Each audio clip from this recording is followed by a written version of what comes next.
नमस्कार साथियों, मैं अंकित पटेल आपके अपने ऑनलाइन इंस्टीट्यूट कैरियर गुरु कोचिंग सेंटर में स्वागत करता हूं।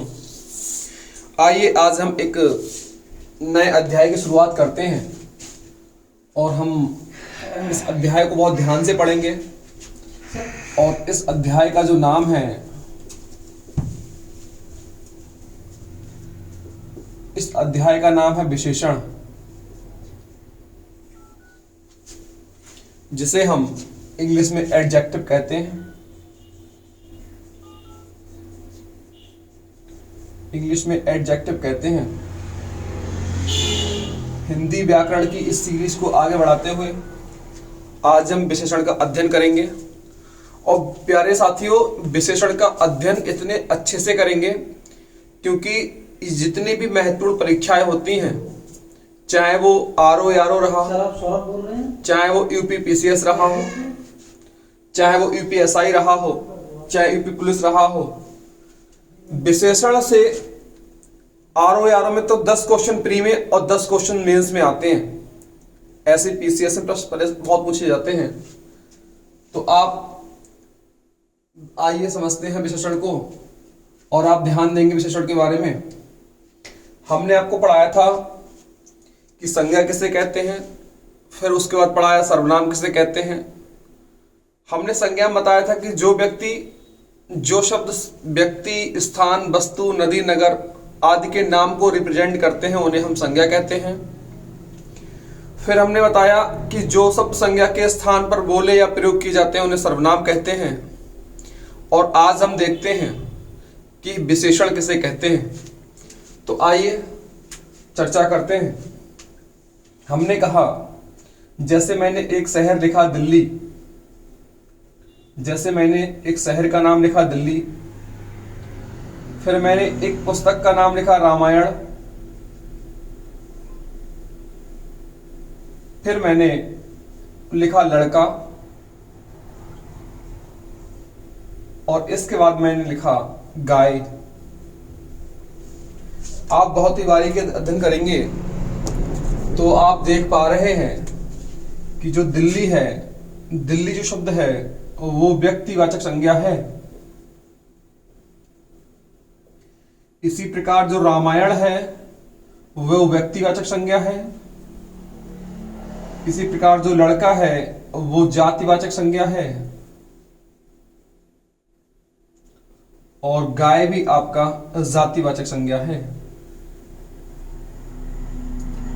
आप अगर ध्यान से देख पा रहे होंगे तो मैंने आपके सामने चारों शब्द लिखे हैं, दिल्ली, रामायण, लड़का और गाय। अगर मैं इनके बारे में कुछ लिखना चाहूं तो मैं लिखूं दिल्ली के आगे मैं लिखूं स्वच्छ दिल्ली, मैं लिखूं स्वच्छ दिल्ली। मैं लिखता हूं आगे रामायण को पवित्र रामायण। मैं लिखता हूं लंबा लड़का। मैंने लिखा काली गाय। तो आप देख पा रहे हैं, मैंने लिखा स्वच्छ दिल्ली, पवित्र रामायण, लंबा लड़का, काली गाय। मैं कह सकता हूं दूसरे शब्दों में कि दिल्ली की विशेषता है वह स्वच्छ है, रामायण की विशेषता है वह पवित्र है, लड़का की विशेषता है वह लंबा है, और गाय की विशेषता है वह काली है। तो ऐसे शब्द जो किसी संज्ञा शब्द की या जो किसी सर्वनाम शब्द की विशेषता बताते हैं वह शब्द विशेषण कहलाते हैं।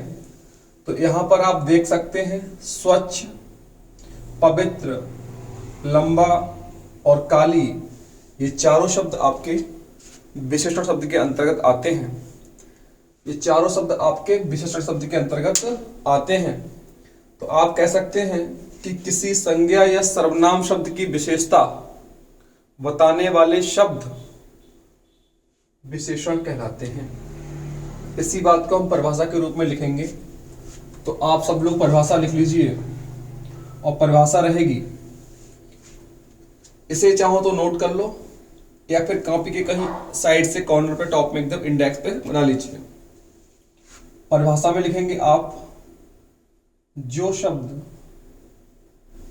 संज्ञा या सर्वनाम की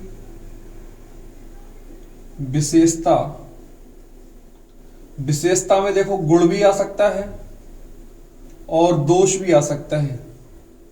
बताते हैं वह विशेषण कहलाते हैं। अब बात अगर एग्जाम्पल की करें तो जैसे आप लिख सकते हैं कि हमने जो यहां लिखा है स्वच्छ, हमने जो यहां लिखा है पवित्र, हमने जो यहां लिखा है लंबा, हमने जो यहां लिखा है काली, ये सारे के सारे शब्द कैसे हैं? ये सारे के सारे शब्द बेटा विशेषण हैं। जिन शब्दों की विशेषता बताई जाती है उन्हें हम विशेष्य कहते हैं। एक बार आप गौर कर लीजिए दोबारा से कि जो शब्द संज्ञा या सर्वनाम की विशेषता बताते हैं, जो शब्द वह विशेषण कहलाते हैं और जिनकी विशेषता बताई जाती है वो विशेष्य कहलाते हैं। आप चाहें तो परिभाषा के माध्यम से लिख भी सकते हैं। ये जो परिभाषा लिखाई थी आपको, ये परिभाषा विशेषण की है। अगर आप विशेष्य की परिभाषा लिखना चाहते हैं तो नीचे लिखें विशेष्य की परिभाषा। जिन संज्ञा शब्दों की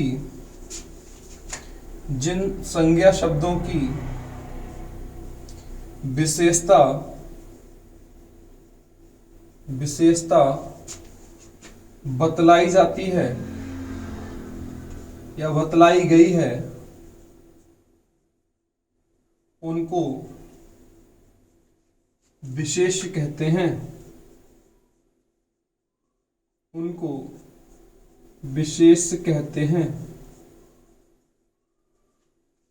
आप देख लीजिए विशेष्य किसे कहते हैं? जिन संज्ञा शब्दों की विशेषता बतलाई गई। मैं बहुत ही शालीनता से, बहुत ही धीरे धीरे, बहुत ही प्यार से पढ़ा रहा हूं।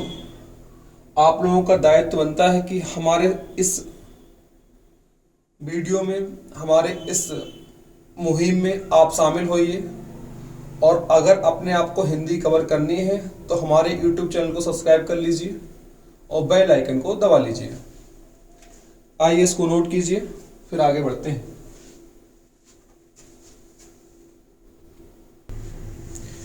आइए छात्रों, इसको हम देखते हैं।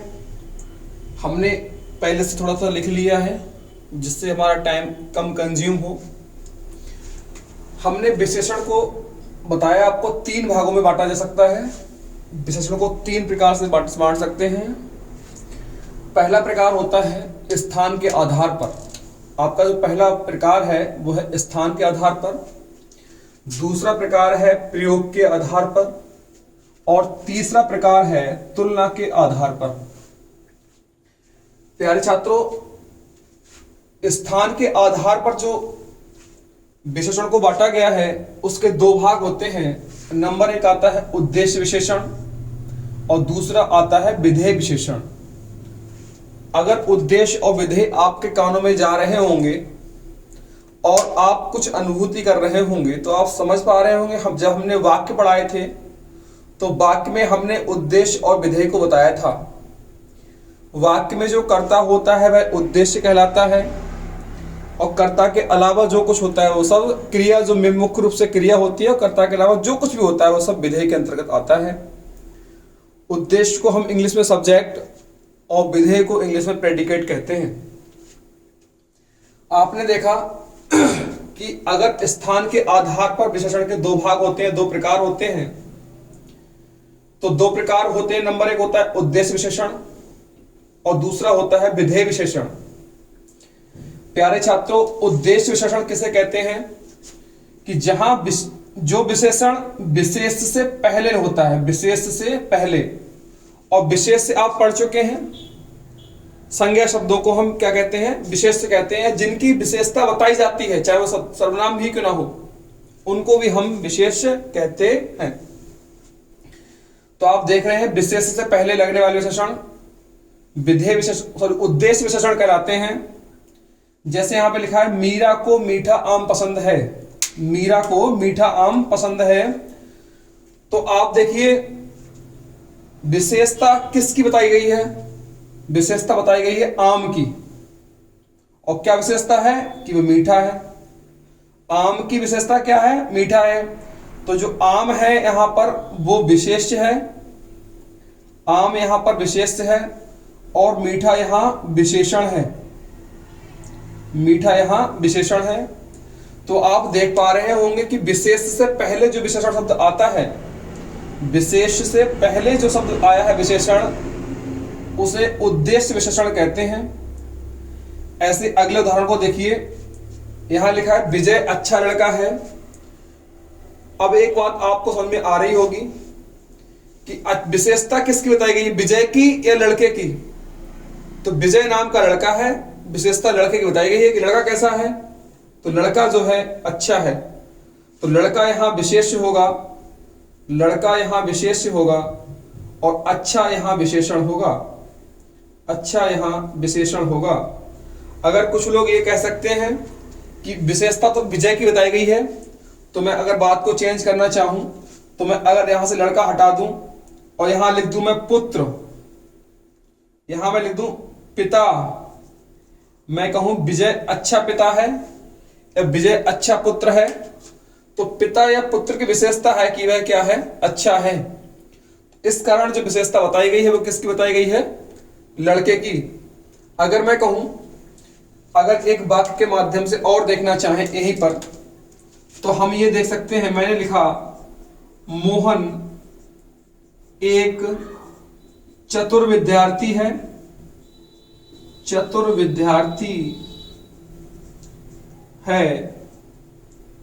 तो आप देखेंगे जो विशेषता है चतुर वो किसकी है? विद्यार्थी की।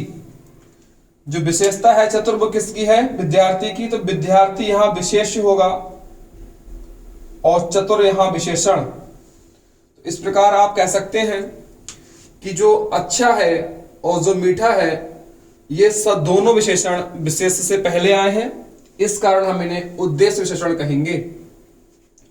हम बात करते हैं दूसरे प्रकार विधेय विशेषण की। तो विधेय विशेषण क्या होते हैं?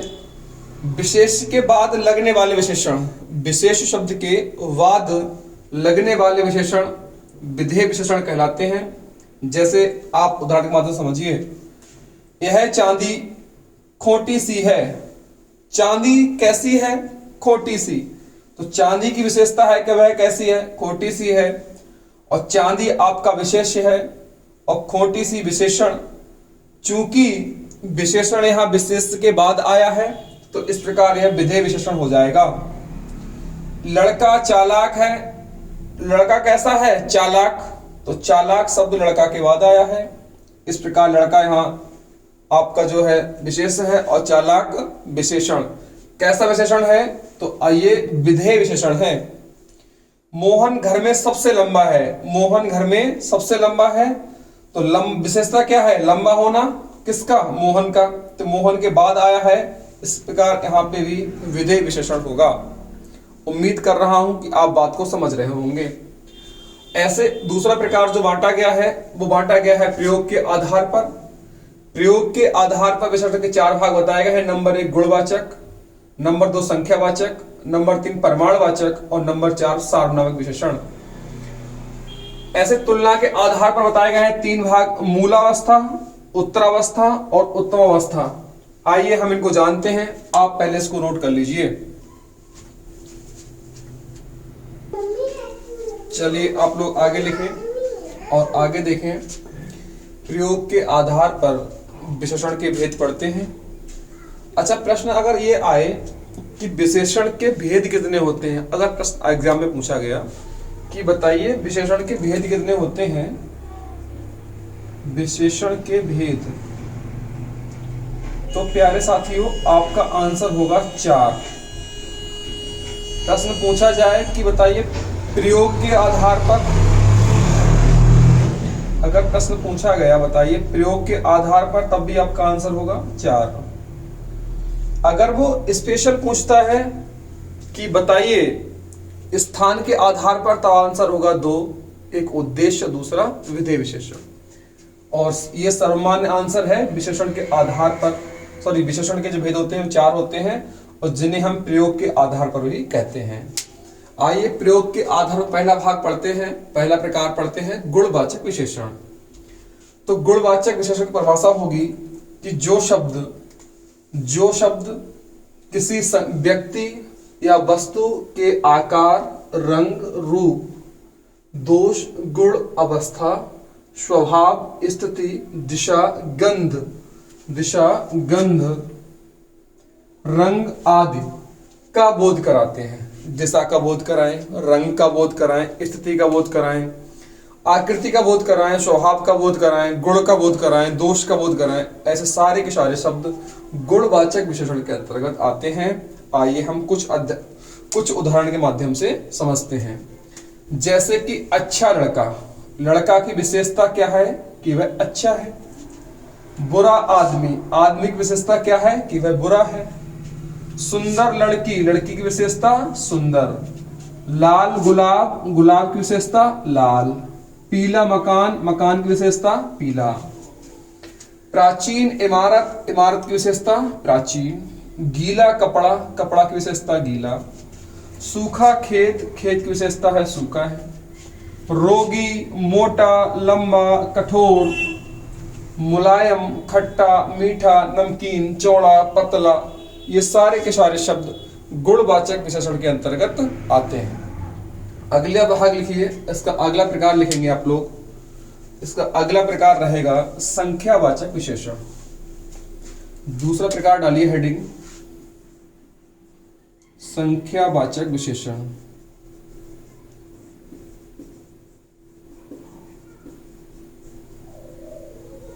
देखो गुणवाचक में क्या था, गुण या दोष का पता चल रहा था, और संख्यावाचक में संख्याओं का पता चलेगा। लेकिन संख्याएं भी 2 प्रकार की होती हैं, एक निश्चित और दूसरी अनिश्चित। तो परिभाषा लिखिए इसकी संख्यावाचक विशेषण की। जो विशेषण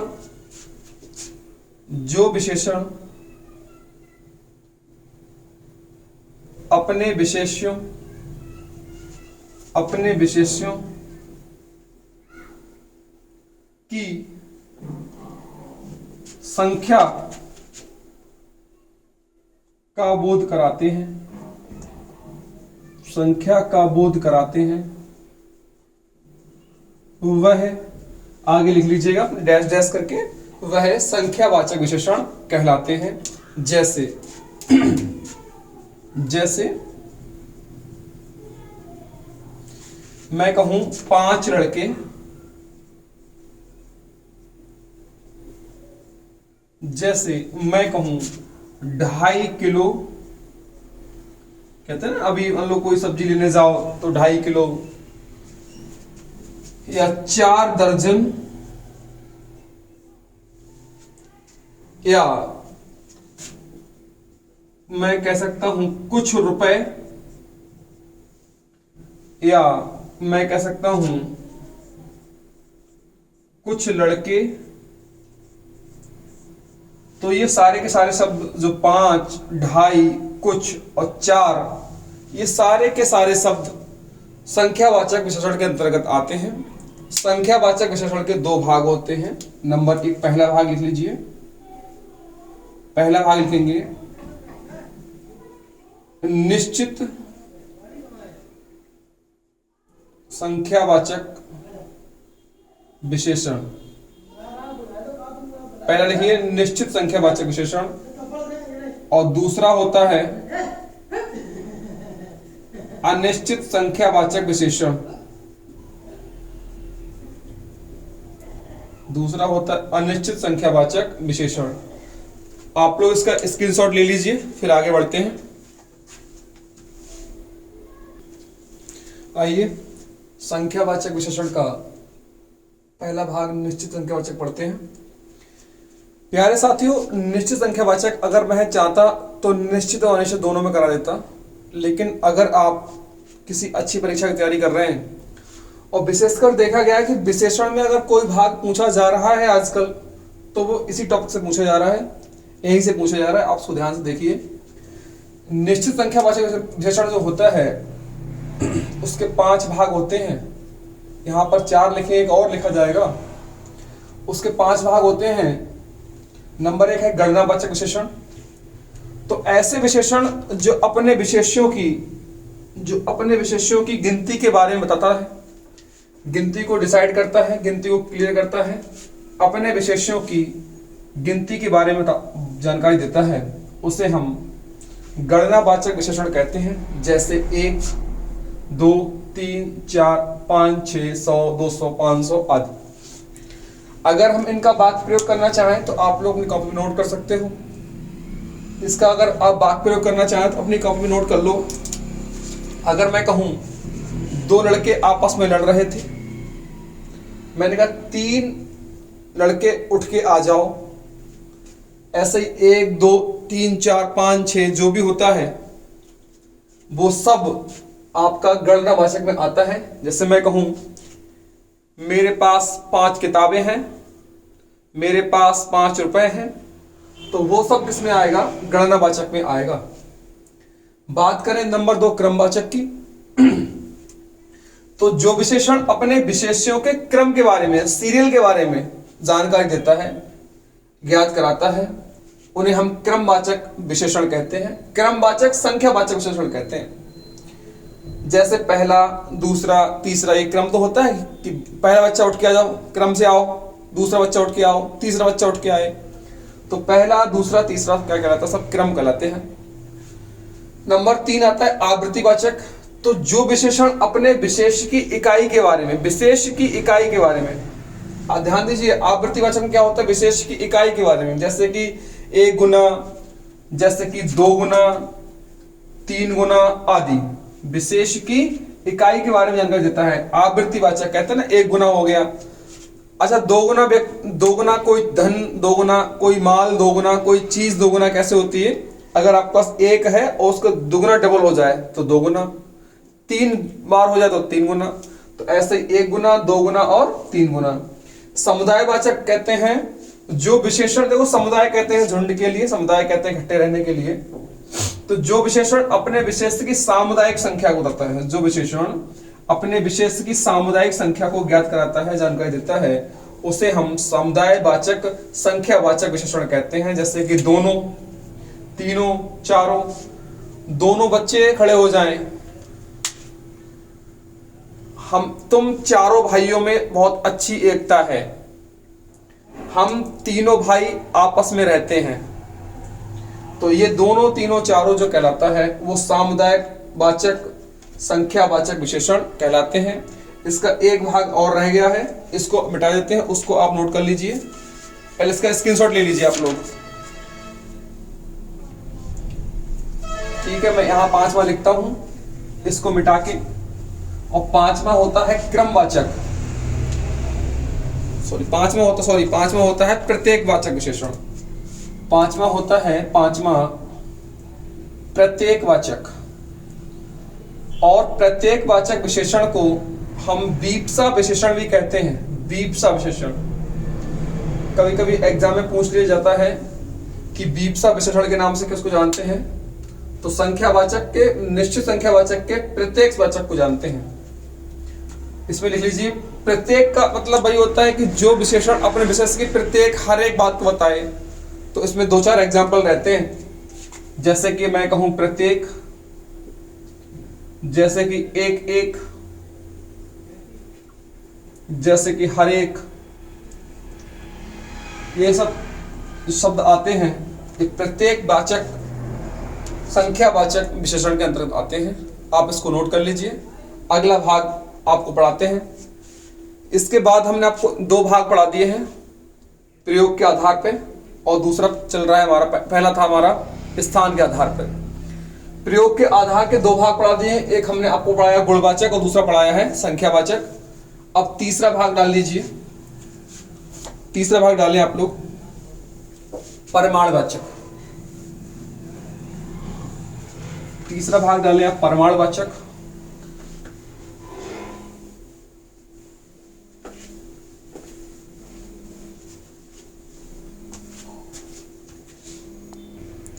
तो आप लोग अगला प्रकार लिखिए।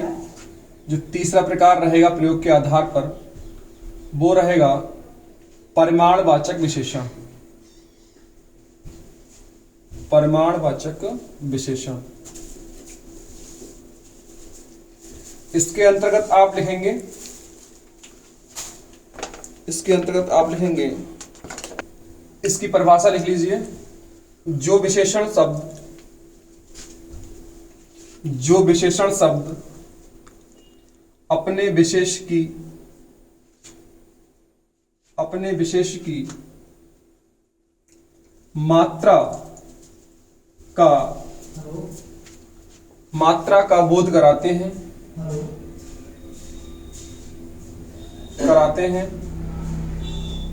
वे परिमाणवाचक विशेषण कहलाते हैं। वे परिमाणवाचक विशेषण कहलाते हैं। आप जैसे लिख लीजिए। आप पहले लिखिए कि यह दो प्रकार के होते हैं, या यह दो प्रकार का होता है, दो प्रकार का होता है। नंबर एक लिखिए आप निश्चित परिमाणवाचक। आप एक बार लिखिए निश्चित परिमाणवाचक, और दूसरा लिखिए आप अनिश्चित परिमाणवाचक।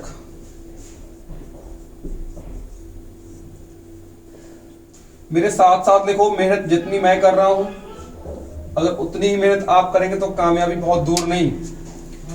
निश्चित परिमाणवाचक में आप समझ गए होंगे कि जो शब्द निश्चित मात्रा का बोध कराते हैं वो निश्चित में आएंगे, और जो निश्चित मात्रा का बोध नहीं कराते वो अनिश्चित में आएंगे।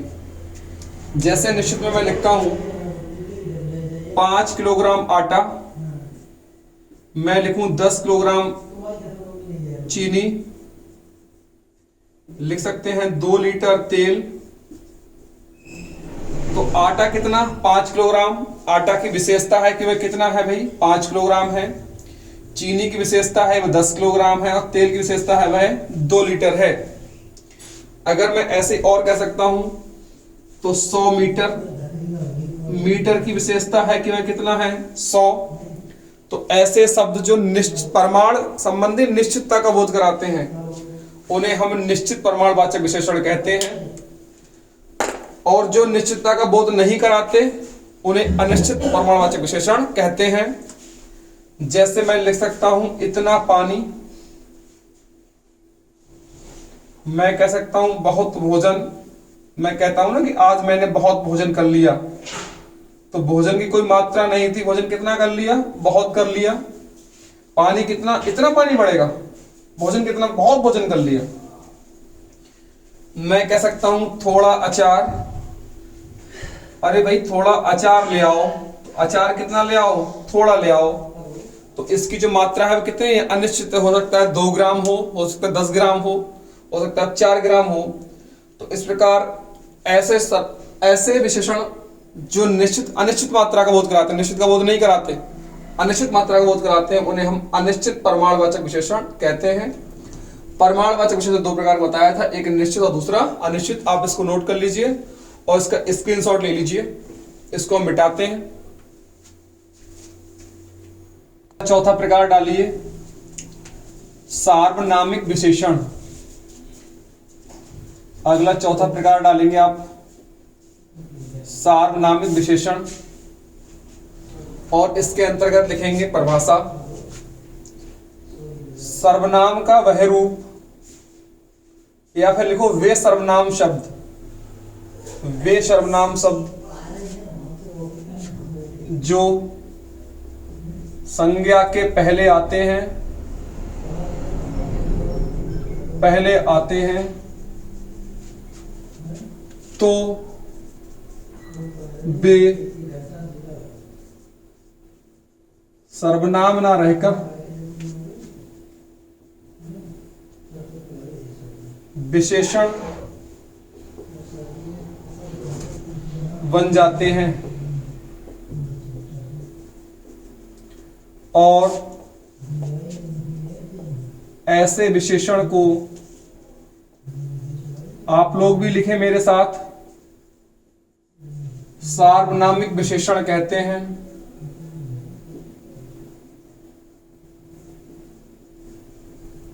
सार्वनामिक विशेषण कहते हैं। आप ध्यान से समझे परिभाषा के माध्यम से कि वे सर्वनाम शब्द जो संज्ञा के पहले आते हैं, वे संज्ञा के पहले आते हैं, जो संज्ञा के पहले आएगा वह सार्वनाम विशेषण कहलाएगा। हम बात करें, जैसे हमने आपको अभी एक दो उदाहरण लिखाया था पीछे, हमने लिखाया था यह लड़का लंबा है, बताया था यह लड़का कैसा है, लंबा है। तो देखो लड़का की विशेषता है कि वह कैसा है, लंबा है। और लड़का कौन सा, यह एक सर्वनाम शब्द है जिसे हम निश्चयवाचक सर्वनाम कहते हैं। तो यहां पर जो यह है ये सार्वनामिक विशेषण का उदाहरण है, सार्वनामिक विशेषण का उदाहरण है, क्योंकि लड़का जो है संज्ञा है और संज्ञा से पहले जो सर्वनाम शब्द आता है वह सार्वनामिक विशेषण कहलाता है। हमने एक दो और एग्जांपल लिखाए थे, आपको हम बताते चले। हमने कहा था कि यह चांदी खोटी सी है, यह चांदी खोटी सी है।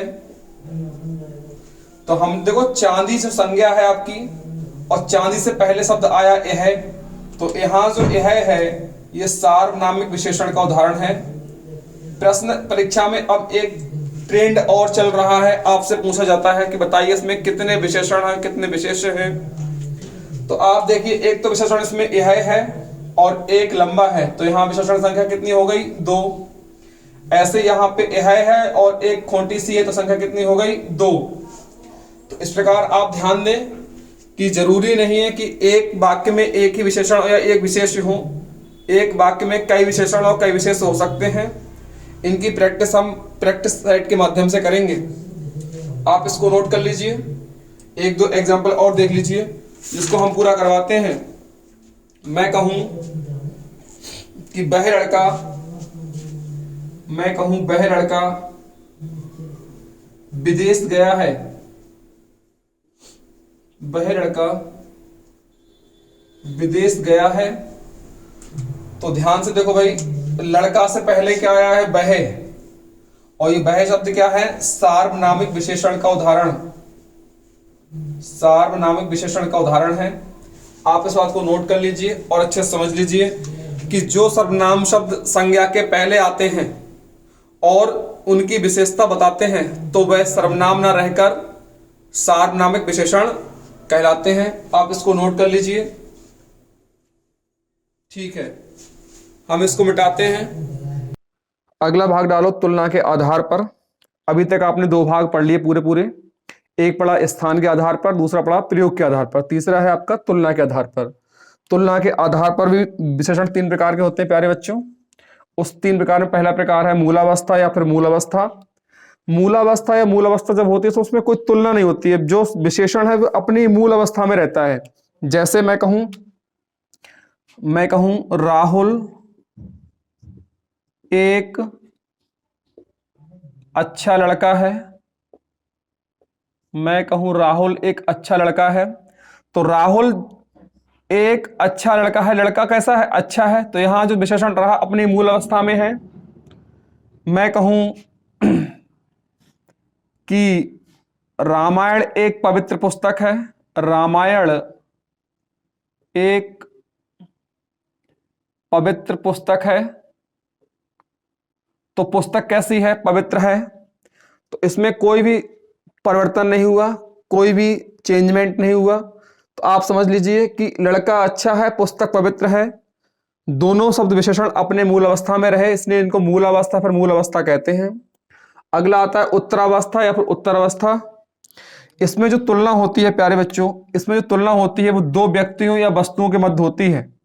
आपने डिग्री पढ़ी होंगी, जब आप डिग्री पढ़ते हैं तो आपको पता होगा 3 डिग्रियां होती हैं हमारी। कौन कौन सी होती है बेटा? पॉजिटिव, कंपैरेटिव और सुपरलेटिव। तो ये कंपैरेटिव डिग्री होती है, इसमें उत्तरावस्था में क्या कंपैरेटिव होती है, कंपेयर की जाती है दो चीजों के मध्य। जैसे मैं कहूं कि राम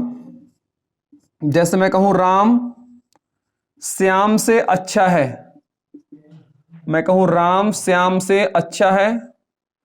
दूसरा मैं कहूं सीता राधा से लंबी है, सीता राधा से लंबी है। तो यहां जो तुलना हो रही है वो दो व्यक्तियों के मध्य की जा रही है। इस प्रकार हम इन्हें उत्तरावस्था या फिर उत्तरावस्था कहते हैं। अगर और देखना चाहें तो आप लिख सकते हैं। अच्छा, उत्तरावस्था को पहचानने के लिए इसमें लास्ट में तर लगा होता है, लास्ट में तर, जैसे कि उच्चतर,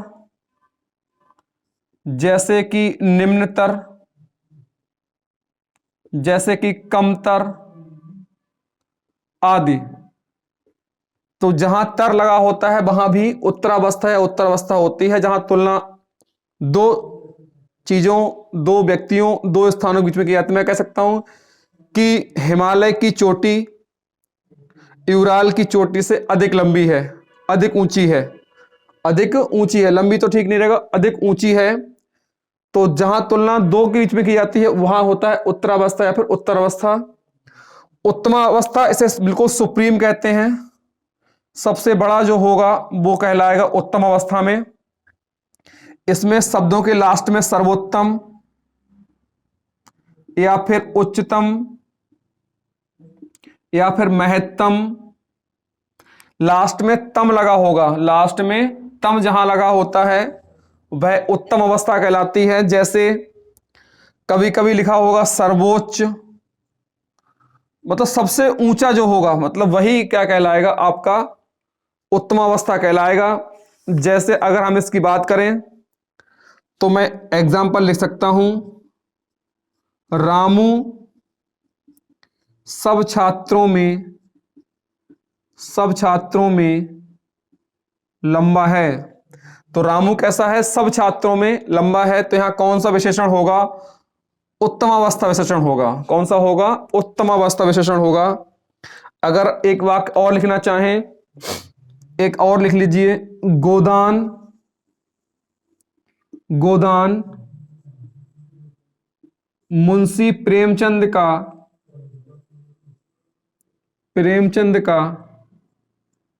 श्रेष्ठतम उपन्यास है, श्रेष्ठतम उपन्यास है। तो श्रेष्ठतम आ गया, मतलब गोदान जो है वो मुंशी प्रेमचंद का सबसे अच्छा, मतलब मुंशी प्रेमचंद ने जितने उपन्यास, जो भी रचनाएं लिखी हैं, उन रचनाओं में सबसे अच्छा कौन है? गोदान है। तो जो सबसे सुप्रीम होता है, सबसे सर्वोत्तम होता है, सबसे ऊंचा होता है, सर्वोच्च होता है, वही कहलाता है हमारा उत्तम अवस्था। तो आपने विशेषण के भाग पढ़े, उसके प्रकार पढ़े, विशेषण को जाना। विशेषण चैप्टर को हमने बहुत ही गहराई से कराया है। आप लोग वीडियो को जरूर देखें और वीडियो को एक बार नहीं तो 2 बार देखें, जिससे आपको चैप्टर पूरा समझ में आ जाएगा। अगर आप तैयारी कर रहे हैं किसी भी यूपी के किसी भी एग्जाम की, तो हमारे चैनल पर जरूर विजिट करें, चैनल को सब्सक्राइब करें, वीडियो को लाइक करें और कमेंट करें। नमस्कार।